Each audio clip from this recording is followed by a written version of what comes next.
Welcome.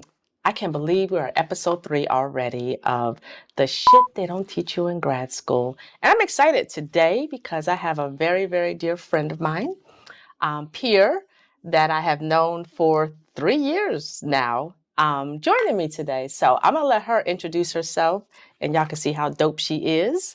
So, Miss Sarah. No one's ever described me as dope. I feel so honored. I'm Sarah Coates. I own a large mental health group practice called 180 Counseling. We have locations around the Triangle, Greater Triangle, and also in Wilmington. And so we have around 100 providers.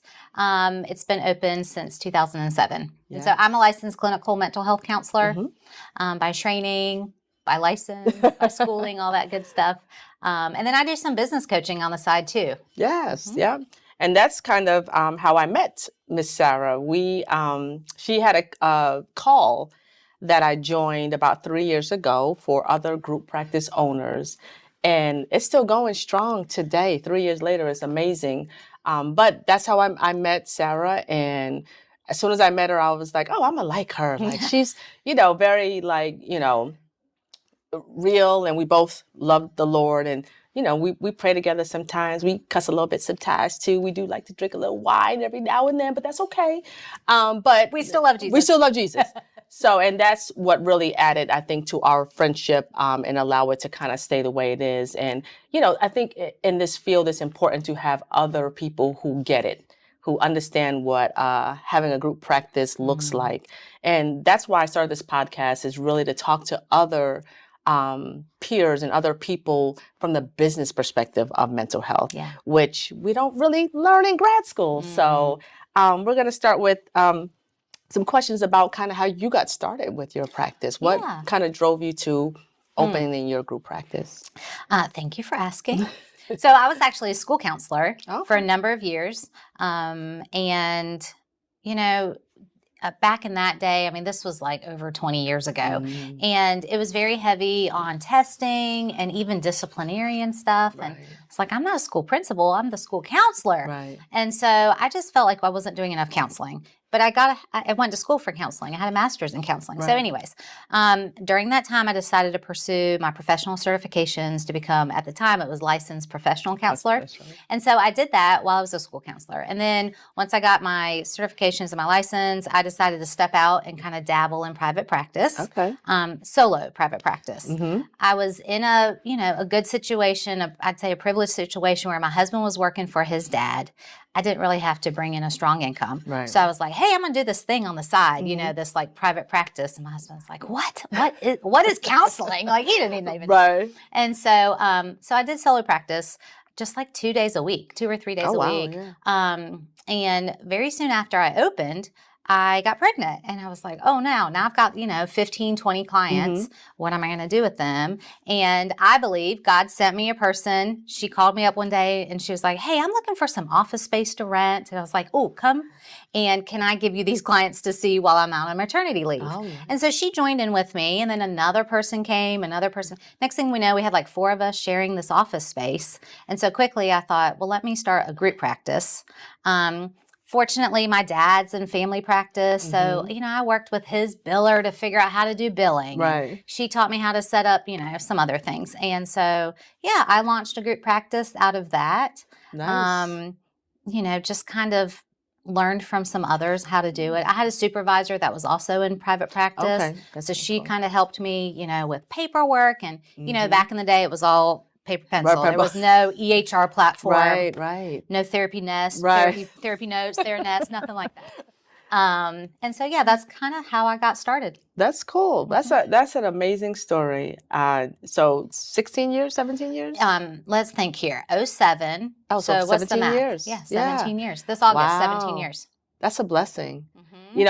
Sarah brings up a good point that me and her talk about is, this gift being from God and us being sent here. And that's why I'm even doing mental health, is because I was working in corporate America. When I got the calling, like, Laura's like, you should be a therapist. And I'm like, excuse me? But I was like, I listened. Thank God I did. But it's interesting to just see how you're not even thinking, and how certain people come into your life or things happen and fall into place, and here you are, 17 years later, Right. 100 providers, multiple locations. Yeah. Well, and the other thing too is like the other side of that story, or an additional part of that story, is around 2011, 2012, my husband was working for his dad's company, and due to the 2008 crash, it caught up with them. Yes. So he actually sold off the company in like 11 or 12. I think it was 11. And within a week, my husband was out of a job.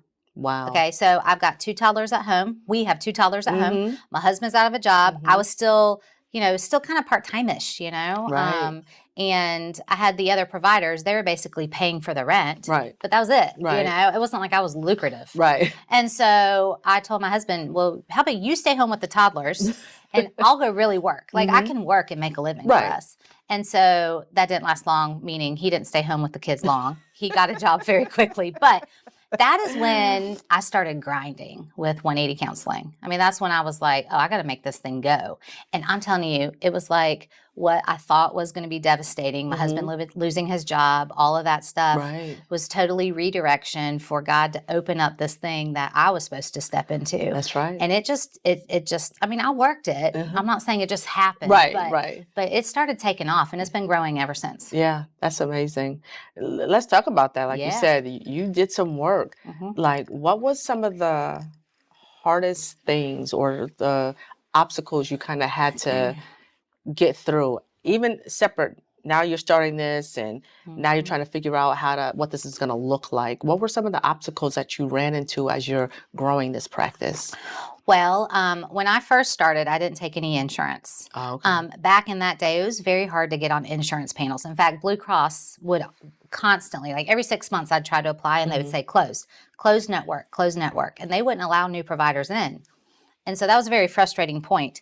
But again, I think God just made the timing happen in 2011 when I had to go to work. Miraculously, the network's open. And so I was allowed in network with Blue Cross. And that just started helping send the clients because up to that point, only so many people can self-pay. Right. And so this gave me the ability to do that. Around 2014, we hit a really hard point. I like to share this story. I call it like the mass exodus because we had 14 providers at the time, and almost overnight, 7 of them left. And so I was left with, just a handful and thinking, oh, this is the end of my little group practice I started. I was like, well, at least I have a license. It could just be me, myself, and I. Right. And so let me think here. I may not even have said the numbers correctly or the math, but I know that I was left with 6 providers. And I just was like, okay, God, maybe it's just going to be me, myself, and I. And within months, we were like, and by the next year, I had 3 locations and 28 providers. Wow. And so again, my life lesson there was, you know what? When God's ready to do a new thing, He is going to purge certain people or things or objects or whatever's going on in your life that doesn't need to be there. He's going to purge it out so that you can have, it's like pruning a tree, you prune off the dead weight or the stuff that's not supposed to be there so it can blossom. Yeah. That's totally what He did with me.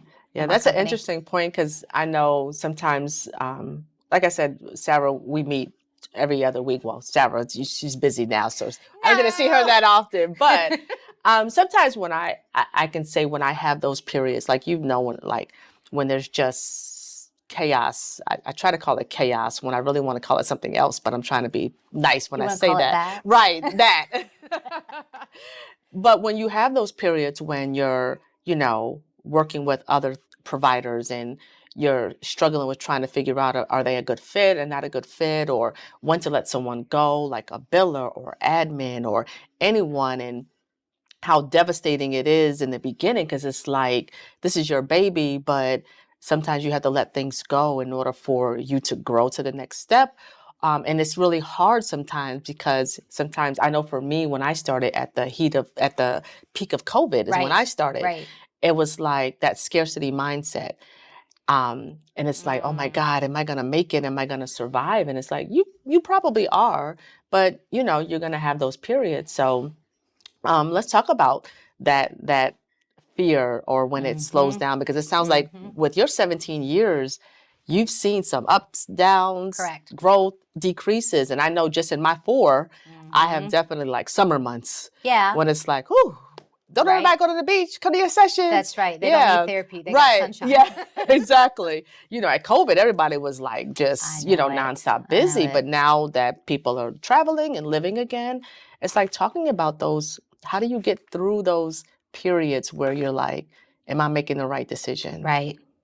That's a valid point about COVID. It was I think so many people opened up their doors during COVID, quote unquote, opened up their doors, right. Set up shop, whatever you want to call it, started a practice, telehealth, to maximize on everybody sitting at home needing therapy because we were all going stir crazy or fretting for our lives, whatever the case was. Right. And then, but are those businesses still sustainable today, 4 years later? Yeah. Some are not. Yeah. But I think the big thing to keep in mind is, how do you stay sustainable? You have to pivot. And I think COVID taught us that, because like for me, you launched during COVID, but for me, I was doing my thing in person, and all of a sudden this thing happens and we have to go home.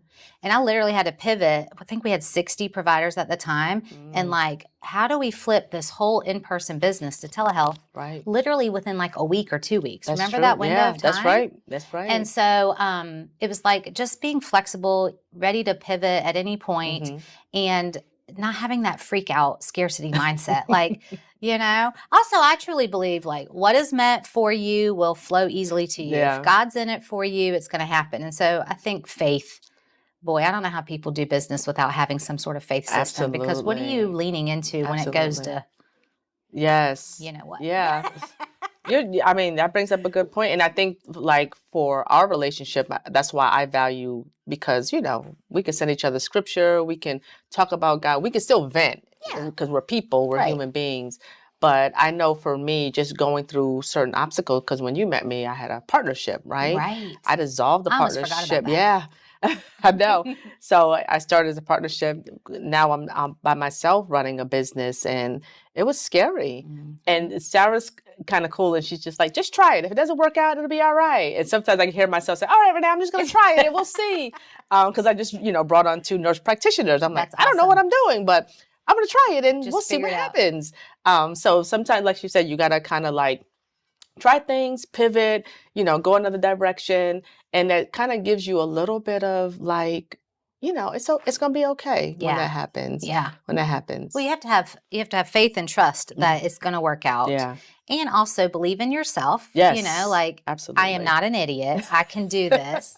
And I have someone helping me. Absolutely. And so we're going to get through it and figure it out. Yeah. That's awesome. I didn't know you added 2 NPs. I don't think we talked about that. No, because we haven't talked about that. Yes, I did. I added them too. Well, they tore down the Shiny Diner.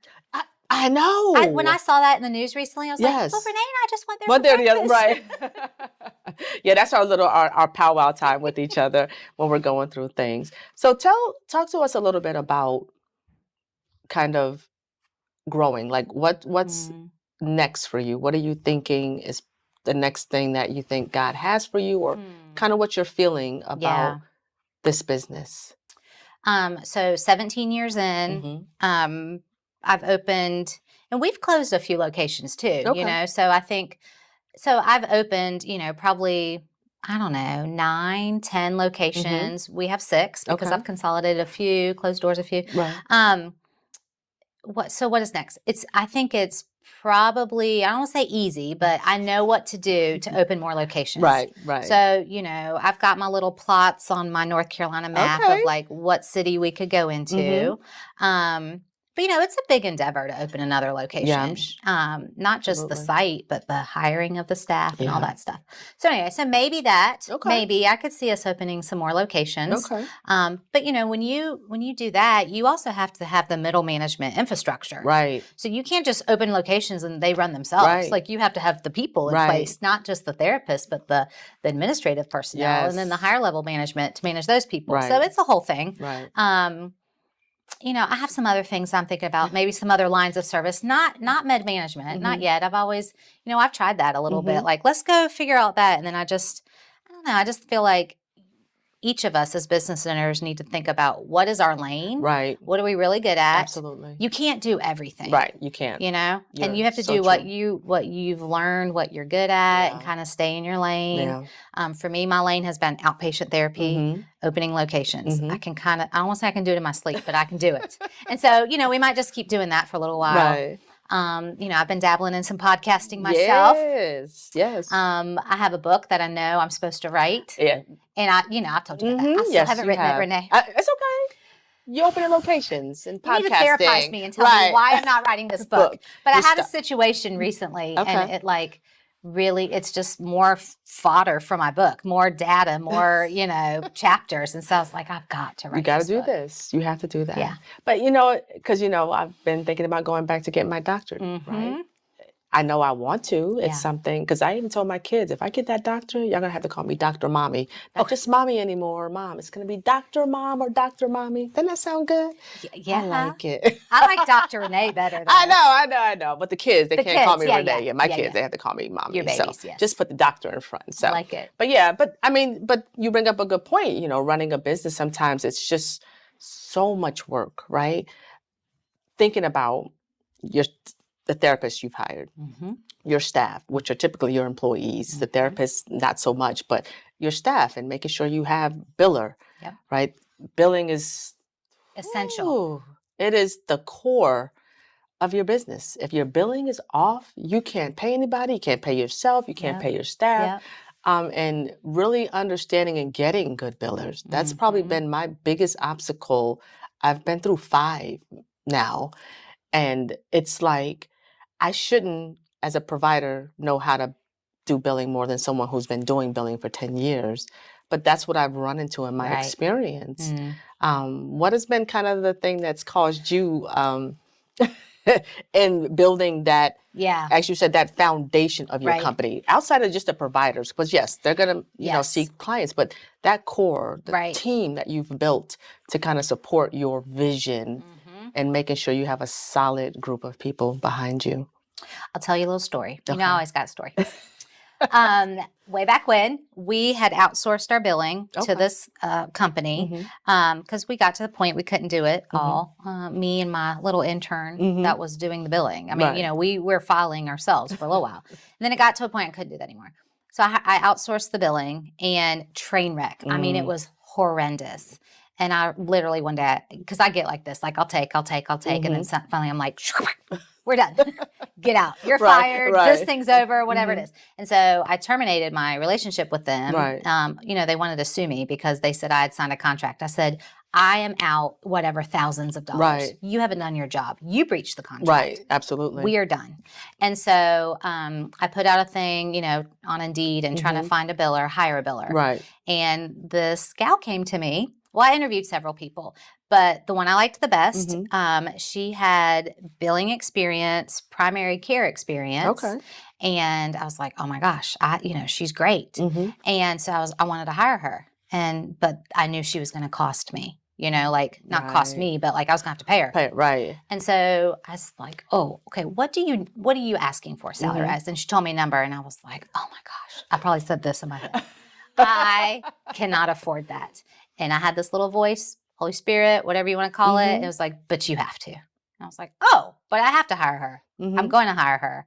I'm just going to take a step of faith that we are going to produce the revenue to pay this salary. Right. And best decision I made. She's still with my company. She's really high up. Wow.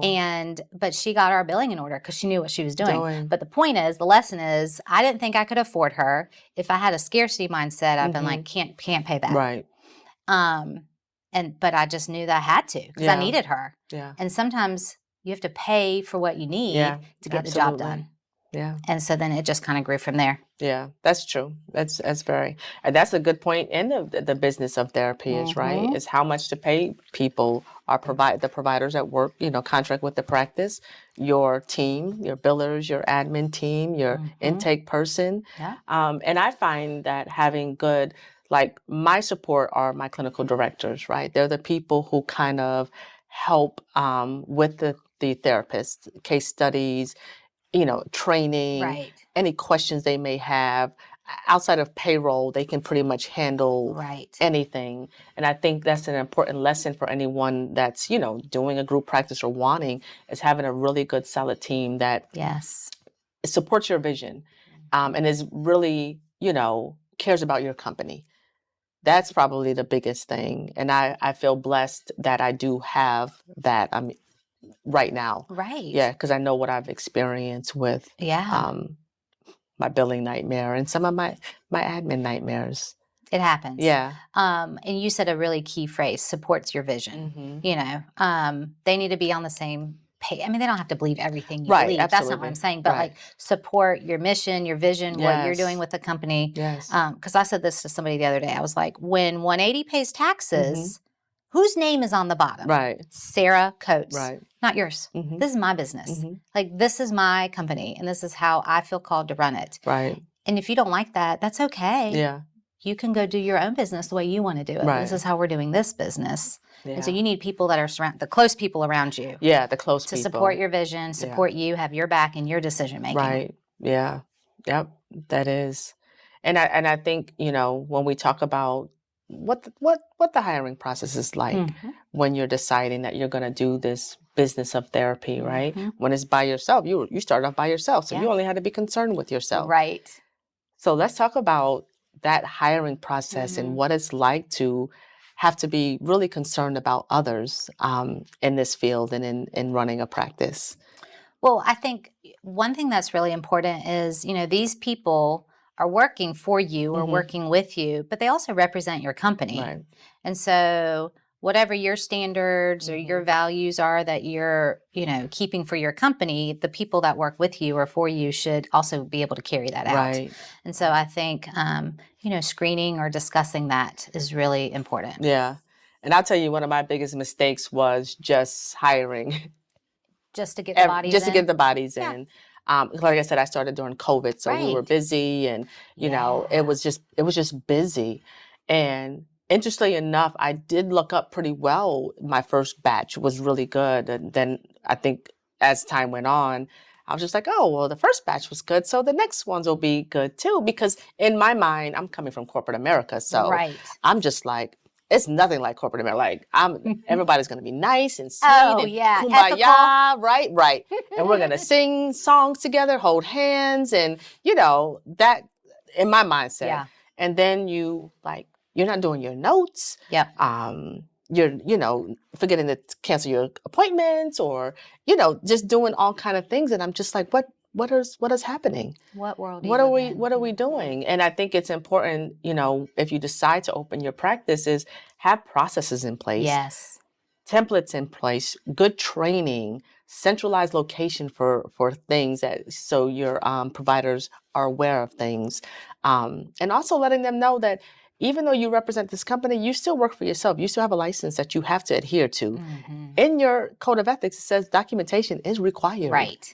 That is not a Renee rule. That is your license rule. Yeah. So it's like really, and sometimes I've had to send emails with the code of ethics blurb to just say, this is part of ethics. So I think for me, that's probably been billing, and then the hiring and letting go. That's been probably my biggest, source of pain. I was just going to say, like your pain points. Yes. Yes. My source of pain. Yeah. I hate terminating people. I know. It's like the absolute worst part, because I call myself a people pleaser in recovery, because I'm trying to be better, and I've grown so much in my, decades of life.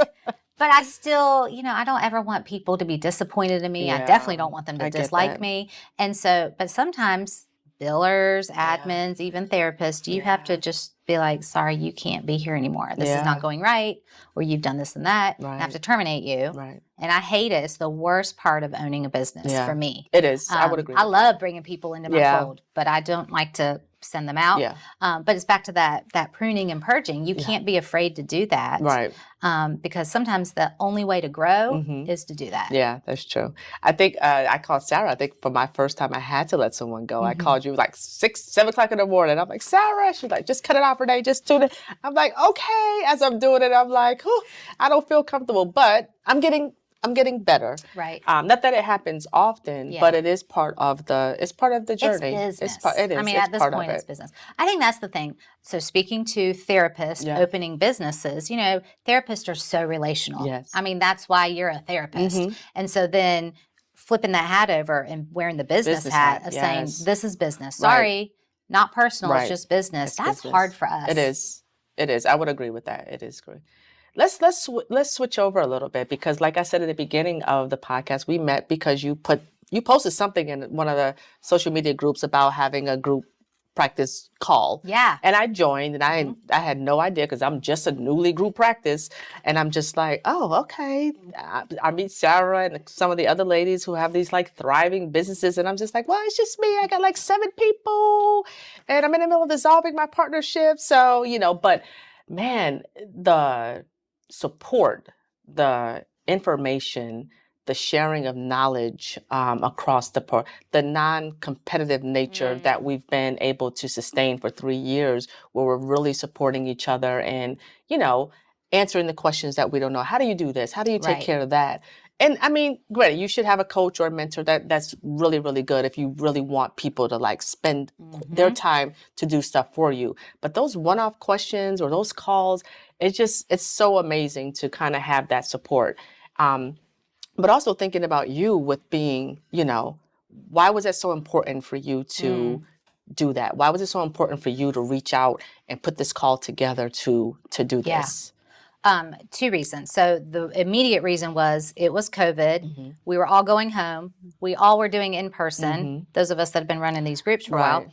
And then all of a sudden you had to flip everything to telehealth. And I was internally freaking out, like, what are you supposed to? And so I needed to hear from other people in the area of like, what are you all doing to keep this working? So that was kind of like my fleece. I just threw this thing out like, let's talk. I want to talk to other group practice owners. So I put that call together just so that we could, I just didn't want to feel alone of like what was going on. I knew other people had to be feeling the same way, and they were. But then, you know, even rewind 17 years prior or 17 years ago, when I started opening my group practice, I didn't have a mentor. I didn't have anybody to talk about firing and hiring and processes and any of that with. And so that's why I do business coaching now, or really it's business mentorship, because it's what I needed back then that I didn't have. And so I love doing that with, you know, I mainly have female business owners that I do this mentoring coaching with. Because it's what I needed back then. And I think that's why a lot of us get into therapy also, is because we realize, oh, I needed a therapist back in the day. Now let me be that for someone else. And that's true, because that's why I started this new coaching and consulting business. I do this part-time. And this is what spawned the podcast is, you know, they didn't teach us business stuff at all in school. And for me, even though we put together everything before I met you guys, just having you after everything is launched and open to kind of, you know, still help out and still support and still get those answers. But I'm helping people starting from scratch, or I'm mostly helping solo providers go to group practices who want to do that kind of work. And, you know, some people have like, Renee, are you crazy? Like, that's your competition. I'm like, I don't have competition. Like, I cannot provide therapy for everybody. There are hundreds and thousands of people across the state who need services. My 22 provider office cannot do it all. I said, none of us all can. I mean, there's thriving group practices all over this state that are doing, you know, fine. So if someone wants to do it, you know, good for them. I think it's important. But I think, like you said, having a Sarah or having someone that can mentor you, and, you know, some of the work that I'm doing, the coaching and consulting I'm doing, is just, it's just really, really important for that next generation. Because, you're probably not going to do this forever. Heck no. No, I'm not going to do this forever. So it's like, I'm like 50. I'm tired.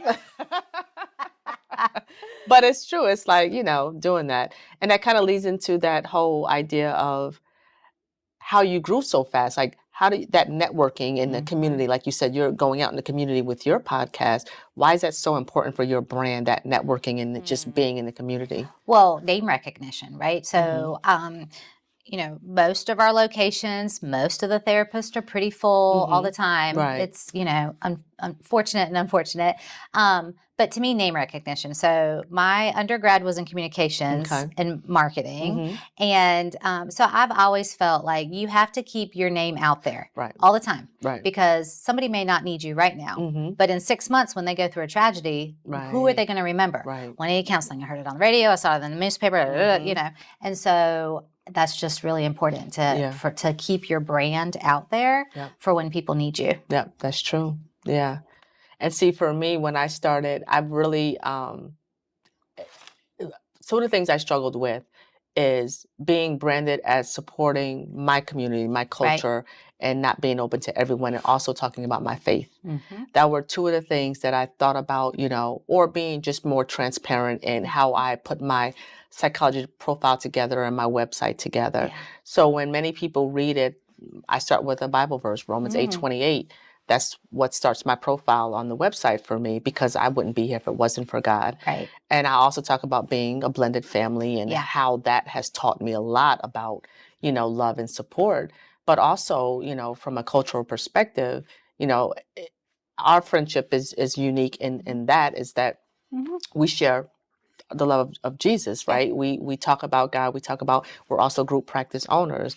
I'm minute compared to Sarah, but you never feel that. And I love the humble nature of, even though you are dope, you still are, relatable, really accommodating, and you are supportive, and you don't have to be. Like, I don't think I've ever texted Sarah and she hasn't responded, or I've called her like, let's have breakfast because I'm stressed out, or just getting together. And we need that in our field.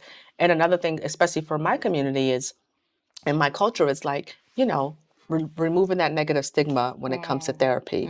That is so, so important. And when I started, people were like, aren't you concerned that most of your providers are Black? I was like, no, because most of my clients are Black. So no, I'm not concerned by that, because that's just what my goal is for, to reach more of people in, our in my culture. And it's done fine, and it's done well just because of that. And that's just because I listen, right? Yes. You have to listen. Well, and if I'm allowed to say this, you stayed in your lane, so to speak. Like, you knew what your mission was, you knew what your value set was, like what you're doing here. Yeah, that's true. And you're running your race. I'm over here running my race. Right. And it's both good and healthy and okay. Absolutely. And it's, like, anybody that questions, I think, okay, so if you feel called to go do this business, right, and somebody's over here questioning, whether it's family, friends, peers, and they're like questioning what you're doing. Right. I'm sorry, were you on the conference call with God? Right. I don't know if you were. This is what I'm doing. That's what you're doing, yeah. And that's the biggest thing. I don't know that definitely I have been, especially about being Christian, putting my, verses out there, they're like, you're going to go, drive other people away. And I'm just like, I'm being dishonest with why I'm here. Right. If I don't share why I'm here. Right. What my goal is. So I think that's, really, really important in this journey. So as we wrap up here, how do you think, what would you advise the next generation of group practice owners? What would you tell them? If you could share some of your wisdom, what would you tell them? I'll share a little principle that I've always had for myself. Okay. And maybe someone will steal it once I say this out loud, but I don't know. I don't mean steal it. I mean, like, tagline it or whatever. Right, Take it as their own. Okay, okay. To me, I've kind of coined it as the GROW principle. Okay. So an acronym, right. GROW. Okay. So for me, this started way back when I was a teenager. When I became a real believer, was putting God first in my life. Yes. So GROW, G, God. God stays first. Like, you keep your eyes focused on Him, things are going to come together. Right. May not be easy, but it's going to come together. Okay. So G, and then R, risk. You got to take risk. If you're opening a business, you have to take risk. You have to be willing to be a risk taker. Absolutely. And I think some therapists are really good therapists, but they're not great business owners because they're not really entrepreneurial minded. Right. And that's okay. That's okay. That's why they work for other business owners. Absolutely. But then there are some of us who are therapists, but we're also business minded, and we like to take risks. So R is risk. Wow. You don't like to take risks? You're getting better at it. You see, she knows that. Everybody knows that. Everybody knows. She knows. Thank you. I appreciate that. You're welcome. And then O is for optimism. You know, I think by nature I'm an optimistic person. I hope that things are going to work out. I believe, I manifest they're going to work out for good. So optimism. And then W is work. Like this takes work. Yes. You can't expect that it's just going to fall in your lap. You can't be lazy. No. It's going to suck some days. It's going to be glorious other days. And so grow. Yeah. I like that. Thanks. I like that. Yes. And like I told Sarah, risk for me was probably one of the things that I probably still struggle with a little bit today. I knew last year that I wanted nurse practitioners. I wanted a med management in-house because of the experience culturally my people have experienced. Right. So for me, it was something that I felt the Lord put on my heart last year. And I'm like, oh yeah, no, I'm not going to do it. Nope, I'm not going to do it. And it was like like I literally got up at 6 o'clock in the morning and wrote the job posting. Amazing. I'm like, I don't know what I'm doing. Right. And why not finding one person and two people? Like it was just, and it just came so naturally. Everything just flowed. And I'm just like, all right, Lord, I'm going to not be hard-headed next time. I'm going to do when you tell me to do it, Yeah. So that work part, like you said, you work hours. Change Healthcare that happened in February. I am still my marketing lady. Like she's like, she even knows. She even knows. Like she knows how to do billing now. Because I'm like, don't you want to do some work for me on the side? Yes. Because it was just that no one was prepared for our whole system to go down. That's like you said, pivot, right? Pivot. We had to figure out manually fax, right? And then and then instead of electronically, now we're printing out all these ERAs and my billers are keying it in. Yes. They all had to pivot. They all had to work harder and differently. Yes. But they did it. They're amazing. Yeah. You did it. Yeah. It's just. It is. That's how it is sometimes. It is. Yep.